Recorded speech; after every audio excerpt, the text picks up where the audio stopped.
Hi అండి. Welcome to Ramya kitchen. మనమైతే ఇవాళ గంగవల్లి కూర పప్పు తయారు చేసుకుందామండి. చూడండి, నేను పెసరపప్పుతో తయారు చేస్తున్నానండి.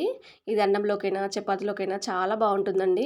ఫస్ట్ అయితే గ్యాస్ ఆన్ చేసుకొని కడాయి పెట్టుకున్న తర్వాత కొద్దిగా కడాయి హీట్ ఎక్కిన తర్వాత మనము ఆయిల్ అనేది వేసేసుకోండి. ఒక 2 టేబుల్ స్పూన్ల ఆయిల్ వేసుకుంటే సరిపోతుందండి. ఆయిల్ హీట్ ఎక్కిన తర్వాత 1 టేబుల్ స్పూన్ జీలకర్ర, హాఫ్ టీ స్పూన్ ఆవాలు వేసుకొని పోపు అనేది కొద్దిగా వేగనివ్వండి. పోపు కొద్దిగా వేగిన తర్వాత దీంట్లో ఒక 4 పచ్చిమిర్చి చిన్నగా కట్ చేసుకొని వేసేసుకోండి. పచ్చిమిర్చి వేసుకున్న తర్వాత ఒక చిన్న సైజు ఆనియన్ తీసుకున్నానండి నేను, అది కూడా కట్ చేసుకొని ఇందులో వేసేసుకోండి. సింపుల్గా తయారు చేసుకుందామండి మనము. పెద్దగా ఏమి వాడకుండా చాలా తొందరగా ఫాస్ట్గా అయిపోతుంది. మొత్తం కలిపేసుకున్న తర్వాత పోపు అంతా దీంట్లో 1 టేబుల్ స్పూన్ వరకు అల్లం వెల్లుల్లి పేస్ట్ వేయండి. తర్వాత 1/2 టీ స్పూన్ వరకు పసుపు వేసుకొని మొత్తం కలిపేసుకోండి. అల్లం అనేది పోపులో వేగుతుంది.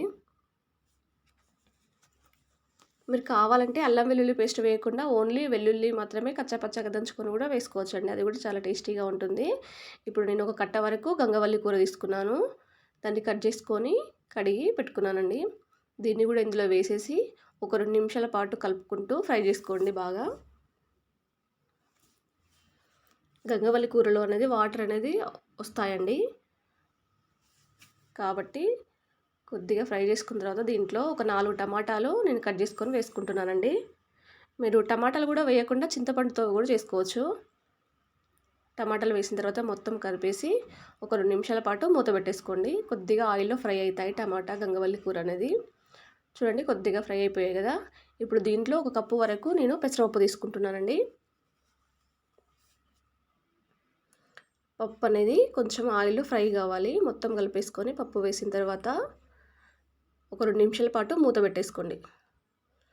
చూడండి, కొద్దిగా ఫ్రై అయిపోయింది కదా. ఇప్పుడు దీంట్లో ఒక 2 గ్లాసుల వరకు వాటర్ పోసేసి మూత పెట్టేసేయండి ఒక 10 నిమిషాల పాటు. మూత పెట్టిన తర్వాత చూడండి, పప్పు అనేది ఇంకొంచెం ఉడకలేదండి. మొత్తం కలుపుకొని మళ్ళీ ఒక 2 నిమిషాల పాటు మూత పెట్టేసుకోండి.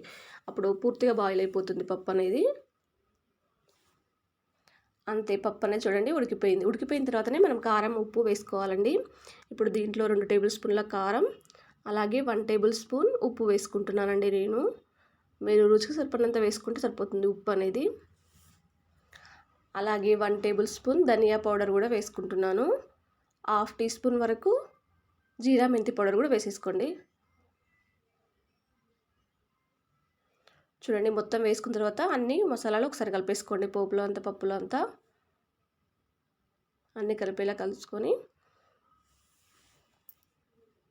ఒక 2 నిమిషాల పాటు మళ్ళీ మూత పెట్టేసుకోండి. అంతే. చూడండి, పప్పు అనేది ఆయిల్ పైకి వచ్చేంత వరకు కూడా మనం బాయిల్ చేసుకోవాలండి పప్పు అనేది. అప్పుడే చాలా టేస్టీగా ఉంటుంది. దీన్ని ఇప్పుడు సర్వింగ్ బౌల్లోకి తీసేసుకోవడమే. ఇది అన్నంలోకి చపాతీలోకైనా చాలా టేస్టీగా ఉంటుందండి. అంతే, ఎంతో టేస్టీగా ఉండే గంగవల్లి కూర పప్పు అనేది తయారైపోయింది.